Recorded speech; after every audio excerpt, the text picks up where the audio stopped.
Salut les loulous, bonjour à tous. Il est tôt ce matin. Pour l'été, c'est limite très tard. Il fait encore dégueulasse, c'est le point météo. Non, j'avais vraiment envie finalement de faire cette vidéo. J'ai regardé un petit peu ce matin les actus. J'ai prévu une vidéo qui est prête depuis, je crois, dimanche, où je vais vous parler donc des assurances. Vous allez voir, c'est clairement de l'anticipation. Et puis, comme vous savez, j'essaye toujours dans une vidéo de fusionner 1, 2, 3 sujets qui sont en rapport à l'automobile, l'électrification et même des fois sur la vie, etc. Et tu vois, c'était très calme hier. Tant mieux, ça, quand c'est calme comme ça, t'as envie de te reposer au final. Et puis j'ai eu encore un message, c'était marrant. Je l'ai laissé celui-ci. Quand c'est des insultes gratos, je vire. Mais t'es vraiment un minable, etc. Tu devrais bosser comme lui. Si tu veux faire tes rêves, bah, moi je vais te dire, bah, je suis satisfait. Voilà, je suis satisfait. Arriver à 40 ans bientôt et avoir tout remboursé et tout, bah, je suis... ça y est. Chacun son objectif. Bah, moi, en fait, je voulais pas travailler jusqu'à 70 ans, 60 ans. Ma femme, au début, elle a eu du mal à comprendre ça. Elle me dit, mais ça fait un peu feignant ce que tu dis, que tu vas arrêter de travailler. Donc, malheureusement, la santé n'y est plus, toujours. Mais voilà, j'ai toujours voulu, comment dire, vivre de mes rentes. Donc, en fait, il y en a où ça fait perdre la tête. Encore une fois, je l'ai déjà dit. Et il y en a, en fait, où moi, ça m'apaise énormément. Donc tu vois, je regarde même plus le compte en banque, je sais que tout va bien, tu vois. Donc ce matin, je vais à La Roche, je vais payer le portillon, t'imagines bien le tarif. Je vais même pas regarder s'il faut remettre de l'argent sur le compte courant ou quoi machin. Oh, voilà. Et honnêtement, ma femme était hospitalisée à ce moment-là. C'est pas que j'ai pris le premier prix. Je connais la paire, je connais les prix. J'ai vu ailleurs, j'ai vu que c'était très cher. Malheureusement, dans le coin de Chaland, pour ceux à qui ça intéresse, bah t'as que Bricomarché ou Leclerc, et c'est vrai que si tu veux, voilà, tu prends un portillon sur mesure fait par un petit artisan ici, il va te demander entre 5 et 10 000 balles, quoi. Et ce sera pas forcément mieux fait. Tu vas voir, peut-être que je te montrerai, il va te poser finalement pratiquement en fin d'année. Et en gros, c'est simple. Voilà, comme je vous l'ai toujours dit. Donc, c'est juste par contre de l'aluminium, parce que l'aluminium, c'est quand même mieux que le PVC ou que l'acier, surtout vraiment en extérieur, contrairement à une porte d'entrée quand même qui est couverte. Je sais pas si tu me comprends ce que je veux dire. Et le PVC en fenêtre, moi, ça me va très bien. Les lames en PVC, là, il faut qu'ils me les changent. C'est pas terrible quand même. Et tu vois la preuve qu'on a vraiment beaucoup d'incompétents dans la vie. Le mec, il est maçon et même pas, il m'avait conseillé. Donc le portail, on avait prévu 4 mètres et j'avais vu donc avec le voisin, en tout cas l'oncle du voisin, qui m'avait bien conseillé en me disant, mon neveu, il a pris 3 mètres, c'est un peu juste. Prends 4 mètres. Donc j'avais pris 4 mètres, il l'avait bien écouté, donc c'est du standard. Par contre, le portillon, moi je ne savais pas, c'est la différence entre penser et savoir. On avait dit 1 mètre, au final il nous a mis 1,02 m, et en fait un portillon standard, c'est 1 mètre plus, bien sûr pour l'ouverture, ça y est, je sais même plus comment ça s'appelle, pas les chevrons. Tu me diras en commentaire, voilà, parce que j'ai déjà oublié, je me prends pas la tête. Je ne me prends pas la tête, c'est pas me prends pas la tête. 4 ou 5 cm en plus pour les gonds. Oh, voilà, j'ai retrouvé le mot exact. Ouais, ça fait longtemps que c'est pas que je perds la mémoire, j'oublie mes mots.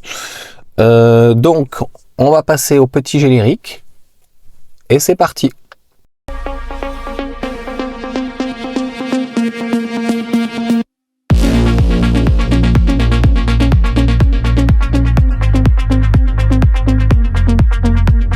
Allez, 4 minutes où tu racontes ta petite vie, mais moi j'aime bien. Donc ça sera l'intro. Comme je t'ai toujours dit, tu passes si ça t'intéresse pas. Et je sais pas si vous vous rappelez, on avait parlé donc des options qui vont malheureusement se généraliser. Je vous mettrai en fin de vidéo. Ça va être de plus en plus. C'est pas inévitable. Je le sens comme un Ça pue du cul. Il n'y a pas d'autre mot à dire. Et donc l'information, c'était ce matin ou hier. Donc c'est marrant, recroiser les deux. Tu as de mémoire d'un côté, j'ai lu, je sais plus si c'est Automobile Propre ou Caradisiaque, je te mettrai les deux en source. Un parle de BMW qui arrive enfin au niveau 3, donc la conduite autonome. J'ai envie de dire, enfin ça fait un peu pour une marque premium, même si le FSD de Tesla est pas toujours a priori au point, n'est pas du tout au point en Europe. Et même si je pense que les aides à la conduite, certaines marques, en fait les aides à la conduite ne sont pas parfaites. Et donc, il y a des marques où il y a des choses qui marchent bien, j'en ai déjà parlé, et il y a des marques où il y a des choses qui marchent un petit peu moins bien. Faudra un mix de tout. Aujourd'hui, une voiture électrique, on va dire, parfaite n'existe pas. Autant sur les voitures thermiques, on a des voitures très abouties, châssis, moteur, technologie. C'était d'ailleurs plutôt les Allemandes, ils étaient plutôt assez au point. Pas toujours au niveau du style intérieur, mais on avait des véhicules vraiment qui tenaient, notamment même en termes de moteur, il y a encore un peu plus de 10 ans. Aujourd'hui, il n'y a plus rien qui tient. Voilà, j'ai envie de dire même que chez Mercedes, le 2 litres 2, le 2 litres 2 diesel, puisque maintenant il appelle 2 litres 2 D, il est moins fiable que les moteurs Renault 1 litre 5 qu'ils mettent dedans. Le moteur 1 litre 5, il n'a pas été modifié depuis, il est hyper fiable par rapport au 1 litre 6, le biturbo diesel, et le 2 litres 2, c'était un super moteur si on peut dire, et ils ont supprimé la double chaîne, ils ont mis une simple chaîne, et c'est quand on fait des économies de bout de chandelle. Et donc sur Tesla, je vous mettrai des sommaires très certainement, il y a des chercheurs qui se sont amusés à pirater donc le FSD, donc on va dire l'option, ou en tout cas de débloquer. Donc, comme je vous ai expliqué chez BM, tu as les sièges chauffants par exemple, ils sont déjà intégrés, on va donner un seul exemple, il va y en avoir plein d'autres, t'inquiète pas. Je vous ai donné l'exemple aussi de Citroën qui va faire avec surtout Stellantis un nouvel, comment on appelle ça, un nouveau planificateur. Il y a des gens à terme qui vont réussir à, il n'y a pas d'autre mot, ça s'appelle pirater, à forcer, à débloquer des options, comme avec Tesla ils ont réussi à faire. Je vois pas pourquoi ils n'arriveraient pas dans la machine à débloquer, à pirater avec un logiciel, donc des options qui sont déjà dans le véhicule et de pouvoir donc les développer. C'est indirectement.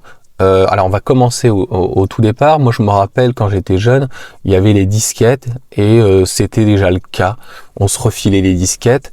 Après, pour ceux qui connaissent, moi j'ai jamais fait ça. J'ai déjà un petit peu raconté ma vie sur mes parents et la vision. Moi j'avais la clé autour du cou, donc si tu veux, mes parents ne s'occupaient pas beaucoup de moi, mais j'avais quand même donc la PlayStation 1. J'étais pas ni has-been ni ringard, mais si ça me convenait, je m'en foutais quoi. Voilà. Et j'avais mes potes, donc, mais c'est leurs parents, et pourtant ils en avaient bien moins en termes de fric que mes parents, mais moi j'avais le droit au jeu de démo, tu vois, pour te donner, donc 3 francs 6 sous. Mais bien ou pas bien, je sais pas, mais mes potes en fait, au lieu de payer plein pot les jeux, tu penses bien encore une fois que c'était pas forcément eux qui payaient, donc c'était leurs parents dans ce cas-là qui payaient entre guillemets le déblocage, donc de mettre une puce et de craquer la PlayStation, puisque c'était pas d'ailleurs en ligne, donc elle était même pas forcément vérifiée en ligne, et pas tout ça dans les années 2000. Et en gros tu pouvais télécharger des jeux et rajouter donc sur un CD et craquer les jeux. A priori ça fonctionnait très bien, j'ai eu quand même pas mal de potes qui ont fait ça, qui connaissaient toujours un mec qui bidouillait donc une puce, de mémoire on appelait ça comme ça. Et après donc en application sur l'automobile, on a des mappeurs, on a des reprogrammateurs comme VR Performance, il y en a eu plein. Et puis là le petit montant, donc tout le monde connaît les réseaux, c'est Shiftech. Ce qui est quand même marrant, c'est la promotion de ce genre de choses, un petit peu comme les pots. Surtout chez les motos où ils en changent beaucoup, ils changent beaucoup le silencieux, souvent le silencieux qui change, les motards ou même les mobylettes. Ça fait très longtemps, en Meurthe-et-Moselle mes potes changeaient, ça faisait un bruit, et maintenant je supporte plus ça. Quand t'es en électrique, tu aimes, mais voilà, si je pense qu'on est tous d'accord là-dessus, mais vraiment, c'est pas, enfin, elle me dit, ça cause, t'as mal aux oreilles avec les inflammations et tout. Non, vraiment, enfin, peut-être, mais c'est vraiment putain, le plastique là, c'est vraiment pas fantastique. Le bruit. Vraiment, le silence, c'est très très agréable. Quand t'entends une mobilette, là, le mec, il fait exprès, j'en ai quelques-uns, là, les kékés, là, c'est bon, on met un coup direct, quoi. De toute façon, t'es à une 50 cm3, il y a rien dans le froc, quoi.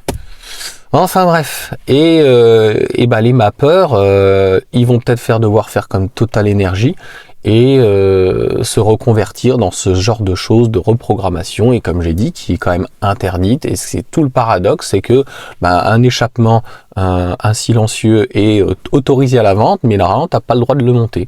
Et là c'est pareil, t'as pas le droit de trafiquer, mais on a quand même parlé des assurances. Ça pourrait faire d'ailleurs l'office d'une vidéo, mais j'ai pas envie de parler d'éthanol ni de reprogrammation. Au final, j'ai fait une reprogrammation à l'éthanol, mais je n'ai jamais fait un banc de puissance. Il y a des voitures qui sont intéressantes pour ça, comme par exemple les BM, où il y a des fortes puissances sur les petits modèles qui sont, comment on peut dire, qui sont bridés. Il y avait aussi donc le 25i qui était au final pas un 2,5 litres mais un 3 litres, et qu'ils avaient bridé dans les 300 chevaux. Je crois que c'était 204 chevaux ou 218 chevaux, et alors que le 3 litres était capable de sortir minimum 265, même de le remettre à l'origine, 265, 280. Voilà, moi je suis pas trop BM, et puis en Atmo, tous les V6 que j'ai eu, notamment les 3 litres 2 ou même 3 litres ou 2 litres 7, une reprogrammation, tu gagnais très peu. Ils vont jouer sur le turbo, sur le débit d'air, et d'envoyer plus d'air au moteur, donc obligatoirement la boîte qui souffre, le moteur qui souffre. Il a plein de bananes, je sais pas ce qu'il raconte, on va regarder ça après. Enfin voilà quoi. Donc concrètement, là, je n'avais pas prévu de vidéo parce que je suis un petit peu saoulé, mais sur l'instant. Mais là, je trouvais que c'était hyper intéressant à vous communiquer ça et qu'on en discute, voilà, ensemble. Et c'est arrivé les deux en même temps. Donc le 3, hier, le 3 août, d'un côté BM avec son FSD à eux, qui sont très en retard, pour ne pas dire à la ramasse. Et de l'autre côté, Tesla, où il y a des ingénieurs qui concrètement craquent le FSD, mais ça pourrait être autre chose. Voilà. Donc si tu veux, ils ont leur pilote amélioré qui pourrait essayer de craquer, et puis ils peuvent après essayer de craquer une BMW, les sièges chauffants, et donc tu auras, à mon sens, des mappeurs ou des reprogrammateurs qui vont, c'est illégal, encore une fois, mais qui ont pignon sur rue quand même. Voilà, le défapage est interdit, et ils font des reprogrammations, du défapage, ils te retirent les vannes EGR, voilà, ils vident le FAP. Encore une fois, je suis pas là pour juger. Ça veut dire que je suis pas là pour dire c'est bien, c'est pas bien. Ce sont les faits. Je dis juste qu'il y a des entreprises qui ont pignon sur rue, comme notamment Shiftech. La boiserie en fait la grande éloge. Autant ces mini motos ou les motos, les machins et tout, enfin, ou même quand ils achètent, ils sont super sympas. Ils les achètent en Chine ou en Slovaquie ou je sais pas où, et puis après ils les montent. Ils vendent ça à 4 000 €. Là, ces petites Jeep Pocket, c'est sympathique. D'ailleurs, j'ai vu une vidéo là-dessus où il entreprend de ouf. C'est sûr que sur une moto ou les dérivés, quand il vend par exemple des t-shirts et puis en ligne, tu peux faire entre x3 et x7. Là, tu dépasses pas les x2 où tu fais 150% à 1,7, 1,2, 1,5, 1,7. Donc plus les charges, plus le local, plus le chauffage, voilà, les salariés, les machins, les bidules. C'est là où quand tu commences à avoir de l'oseille, tu fais des choses, tu as envie qui te plaît, mais des fois c'est pas toujours rentable. Mais c'est tout à vraiment, c'est même pas tout à son honneur, c'est des moments difficiles. Mais je suppose, comme c'est encore un garçon très intelligent lui pour le coup, voilà, il fait le con, mais ça réfléchit. Il a maintenant, je crois qu'il a dit d'ailleurs, il a une holding, et c'est un petit peu comme tu as plusieurs biens immobiliers. L'idéal c'est pas d'en avoir un ou deux. Quand tu peux en avoir entre 5 et 10, c'est limite parfait. Parce que tu as toujours un impayé sur un loyer. Tu as toujours quelqu'un qui va te péter l'appartement. Et la rentabilité, les gens calculent sur 12 mois. Mais par exemple, en Ile-de-France, quand c'est des studios ou des 2 pièces, il y a beaucoup de turnover. Et quand l'agence fait mal d'ailleurs son travail, eh ben, tu peux avoir 1 ou 2 mois de perdu. Parce qu'il n'y a personne dedans. Donc, concrètement, ta rentabilité, elle baisse. Et donc, quand tu as une grosse holding comme ça et que tu as plusieurs entités, plusieurs entreprises, eh ben, c'est même d'ailleurs comme en bourse, quand tu investis dans plusieurs actions, eh ben, il y en a un petit peu qui perdent, mais grâce à l'autre, tu surperformes. Donc, d'une manière globale, quand tu lisses, c'est très positif, mais tu as des boulets. Et c'est là où tu as des mecs qui viennent en restructuration, à la Bernard Tapie par exemple, et qui te font du ménage. Allez, 15 minutes, j'ai trop parlé. Donc, moi je pense que les mappeurs, les reprogrammateurs, après avoir fait des reprogrammations moteurs, des défapages et des vannes EGR, et en veux-tu, en voilà, qu'est-ce qu'ils font d'autre? Ils font pas mal d'autres choses. Vont peut-être se mettre dans le codage, dans le décryptage et dans le craquage d'options payantes dans les véhicules. Sur ce, à bientôt, allez, ciao.